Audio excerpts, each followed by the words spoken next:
ताज्या बातम्या व ठळक घडामोडींसाठी पाहत राहा JBN महाराष्ट्र।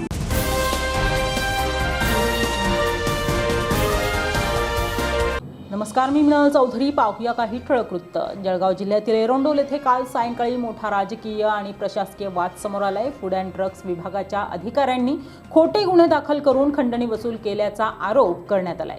या प्रकरणी कारवाईच्या मागणीसाठी शिवसेना शिंदे गटाचे आमदार अमोल पाटील यांनी एरंडोल पोलीस ठाण्यात ठिय्या आंदोलन केले आहे। काल सायंकाळी सुरू झालेले हे आंदोलन तब्बल 3 तास चालले। चहा आणि भाजीपाला विकणाऱ्या कार्यकर्त्यावर खोटे गुन्हे दाखल करून 20,000 रुपयांची खंडणी वसूल केल्याचा गंभीर आरोप आमदार अमोल पाटील यांनी केलाय। मात्र आंदोलन सुरू असतानाही पोलिसांनी संबंधित अधिकाऱ्यावर गुन्हा दाखल न केल्याने संताप व्यक्त करण्यात येत आहे। यावेळी बोलताना अमोल पाटील यांनी या अधिकाऱ्याच्या पाठीशी कोण वरिष्ठ अधिकारी किंवा राजकीय नेता आहे हे उघड झाले पाहिजे अशी मागणी केली आहे। तसेच पोलिसांनी कारवाई केली नाही तर आमच्यावरही गुन्हे दाखल करावेत अशी आक्रमक भूमिका घेत त्यांनी आंदोलनाचा इशारा दिलाय। दरम्यान या प्रकरणावर प्रतिक्रिया देताना पोलिसांनी सांगितले की गुटखा बाळगल्याच्या प्रकरणात गुन्हे दाखल करण्यात आले असून त्याची प्राथमिक चौकशी सुरू आहे। मी जाणार नाही। एक तर माझ्यावर गुन्हा दाखल होईल, एक तर त्या अधिकाऱ्यावर गुन्हा दाखल होईल। एक तर मला अटक करा किंवा त्याच्यावर गुन्हा दाखल करा ही आमची मागणी आहे। गुन्हा दाखल करा ही आमची मागणी आहे। मी 3 तासापासून इथे थांबलेलो आहे। या सर 3 तासापासून मी इथे थांबलेलो आहे आणि आपली मागणी काय आहे? मागणी काही नाही, माझी साधी मागणी आहे। एका अधिकाऱ्याने आमच्या एका सामान्य भाजीपाला विक्रेता चहा विक्रेत्याकडनं 20,000 रुपयाची खंडणी घेतलेली आहे। ती खंडणी त्याने दिल्यानंतर तो फिर्याद द्यायला इथे आलेला आहे आणि मी सुद्धा त्याच्याबरोबर आलेलो आहे। 3 तासापासून माझ्यासारखा माणूस इथे बसलेला असताना इथले स्थानिक PI आणि वरिष्ठ अधिकारी हे गुन्हा दाखल करून घेण्यास टाळाटाळ करत आहेत। यांचा बोलविता धनी कोण? तो राजकीय आहे का अधिकारी आहे याची सुद्धा आपण सगळ्यांनी विचार केला पाहिजे। या भ्रष्ट अधिकाऱ्याला वाचवणारा राजकीय पुढारी कोण याचा देखील आपण शोध घेतला पाहिजे।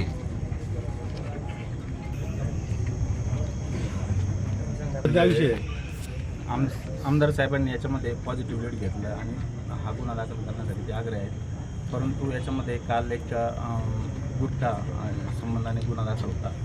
तर याच्यामध्ये आपण आमदार साहेबांना मी आश्वासित करतो की याच्यामध्ये आम्ही प्रिलिमिनरी इन्क्वायरी करू। नाही अटक करा पहिले, मग आम्ही पण लोकसेवा कक्ष देतो। नाही तुम्ही चांगलं आणि जो साहेब इथे पत्ते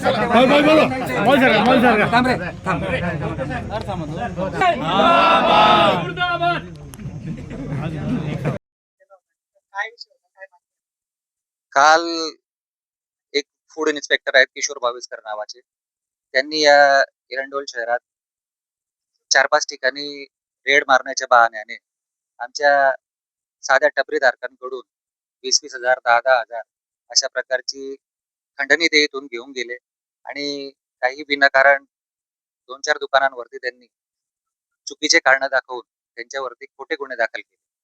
त्यांच्यावरती गुन्हा दाखल करण्यासाठी आम्ही इथे आज आलेलो होतो, परंतु पोलीस प्रशासनाने आम्हाला पाहिजे तसा रिस्पॉन्स दिला नाही। गेल्या 4 तासापासून मी इथे गुन्हा दाखल करण्यासाठी इथे बसलेलो होतो, परंतु इथले पोलीस निरीक्षक गायकवाड साहेब यांनी त्यांच्या वरिष्ठांना फोन लावून वेळोवेळी त्यांचं मार्गदर्शन घेतलं, पण वरिष्ठांकडून सुद्धा उडवाउडीची उत्तरं त्यांना देण्यात आली आणि मला इथे 4.5 तास बसावं लागलं।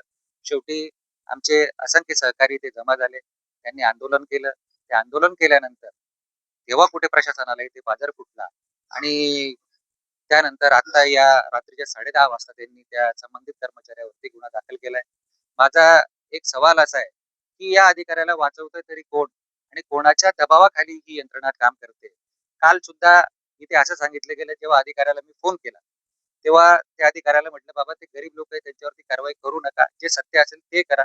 परंतु त्या अधिकाऱ्याने माझ्या फोन नंतर त्या संबंधित माझ्या सहकाऱ्यांना आणि कार्यकर्त्यांना असं सांगितलं की तुमच्या आमदाराचा फोन आला म्हणून मी तुमच्यावरती गुन्हा दाखल करतोय। मला संबंधित एखाद्या XYZ व्यक्तीचा, त्या व्यक्तीचं नाव मी आता इथे तुमच्या मीडिया समोर घेऊ शकत नाही, अशा व्यक्तीचा जर मला फोन आला असता तर मी तुमच्यावरती गुन्हे दाखल केले नसते।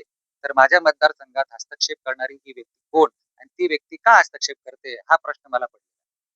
सत्ताधारी आमदार असताना या ठिकाणी 4 ते 4.5 तास या साऱ्या प्रकरणासाठी बसावं लागलं। पॉलिटिकल प्रेशरची जी चर्चा आता पद्धतीने केलेली आहे, तर नेमकं कोण असू शकतं? सत्ताधारीच असतील ना, दुसरं कोण असणार? दादा, काल जी कारवाई झाली त्याच्यामध्ये किरकोळ जप्त केला होता, तो जप्त केला की टाकला गेला हा पण एक विषय आहे ना. आता जो गुन्हा आम्ही दाखल केलेला आहे त्याला सुद्धा अशाच प्रकारची धमकी देण्यात आली की तू एक तर मला 20,000 रुपये दे, किंवा हे आम्ही तुझ्याकडे गुटख्याचे पाकिट आणलेले आहेत, हे तुझ्या दुकानात ठेवतो आणि तुझ्यावरती खोटा गुन्हा दाखल करतो, अशी त्याला धमकी देऊनच 20,000 रुपये नेले. आणि म्हणून त्याने मला सांगितलं, म्हणून मी त्याच्यावरती गुन्हा दाखल करण्यासाठी आज इथे आलो होतो माझ्या संबंधित सहकार्याला घेऊन. तसेच कालचे त्यांचे ते प्रमाण किती आहे, 2,000 रुपये गुणाचं काय दाखवलंय, गुणाचं 5,000 रुपयाचं दाखवलेलं आहे. पण या एरंडोल शहरामध्ये जो व्यक्ती गुटख्याच्या ट्रका उतरवतो त्याचं नाव मी पोलीस प्रशासनाला सांगितलेलं आहे, तरी देखील त्याच्यावरती कारवाई होत नाही. काल इथे महात्मा फुले पुतळ्याजवळती अक्षय तृतीयेच्या दिवशी गावठी कट्ट्यांची फायरिंग करण्यात आली, ते लोक आजपर्यंत यांना सापडत नाहीये. असंख्य गोष्टी या शहरामध्ये गावठी कट्टे कमीत कमी 400 ते 500 मुलांकडे सापडतील. मी वेळोवेळी 6 महिन्यापासून पोलीस प्रशासनाला सांगतोय की अशी परिस्थिती आपल्या शहरात आहे, तुम्ही यांच्यावरती कारवाई करा. परंतु हे आपलं डिपार्टमेंट अजूनपर्यंत यांच्यावरती कुठल्याही प्रकारची कारवाई यांनी केलेली नाही. या साऱ्या प्रक्रियेमध्ये पोलीस निरीक्षकांनी अरेरावी केल्याचा आरोप कार्यकर्त्यांकडून करण्यात आला आहे. वस्तुस्थिती काय आहे? अरे रावी तसं म्हणता येणार नाही. फक्त त्यांनी गुन्हा दाखल करण्याच्या या प्रक्रियेमध्ये माझ्या मते अकारण त्यांनी वेळ लावलेला आहे. माझ्या मते त्यांच्यावरती कोणाचं तरी प्रेशर असावं म्हणून त्यांनी हा वेळ लावलेला आहे. थांब, थांब. साहेब मी तुम्हाला एक गोष्ट सांगतो. माझे 2-3 मिनिटं. मी आमदार झाले एक तरी फोन लावला कायदा सुव्यवस्था कधी माझ्या मतदारसंघाची बिघडू दिली का? मला हाऊस आहे का? जर काहीतरी जिनाही प्रॉब्लेम असेल म्हणून मी हे करतोय ना. तुमचं म्हणणं बरोबर आहे, मी डिनाय नाही करत, त्याच्याबद्दल आम्ही कोणीच डिनाय नाही करत. अडचण काय?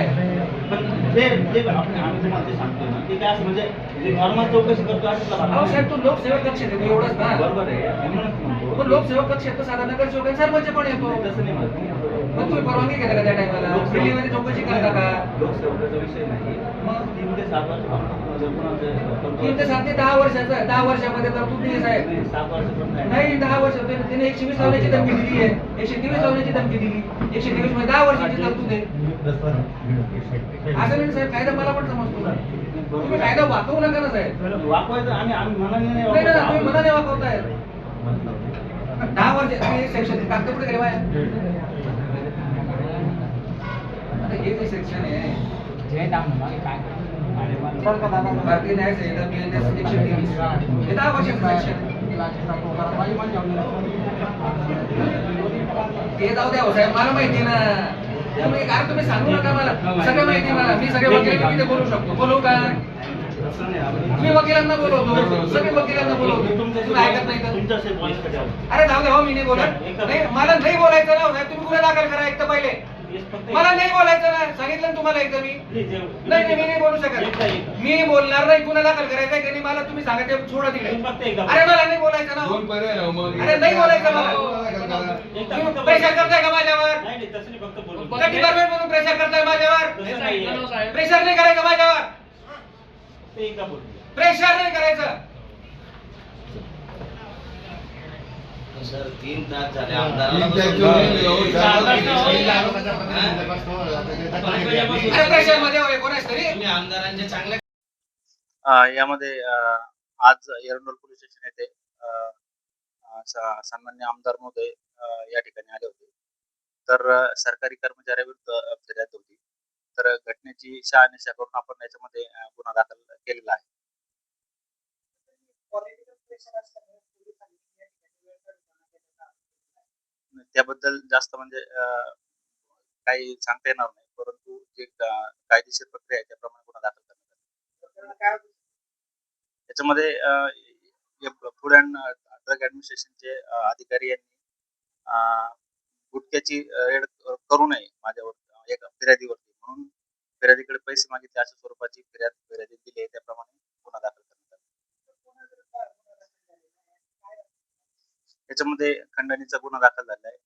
फिर्यादी आहेत त्याच्यामध्ये गजानन माधवराव महाजन यांनी फूड अँड ड्रग ऍडमिनिस्ट्रेशनच्या एका अधिकाऱ्याविरुद्ध गुन्हा दिलेला आहे. याच्यामध्ये BNS 308-7 तसेच 3-5 याप्रमाणे गुन्हा दाखल आहे. या बातमी इथेच थांबूया. ताज्या अपडेट्ससाठी www.jbnmaharashtra.com या आमच्या वेबसाईटला लॉग इन करा. तसेच यूट्यूबवरील आमचे व्हिडिओ पाहायला विसरू नका आणि गुगल प्ले स्टोअरवरील JBN न्यूज ॲप डाउनलोड करून JBN Maharashtra news channel live पहा. नमस्कार.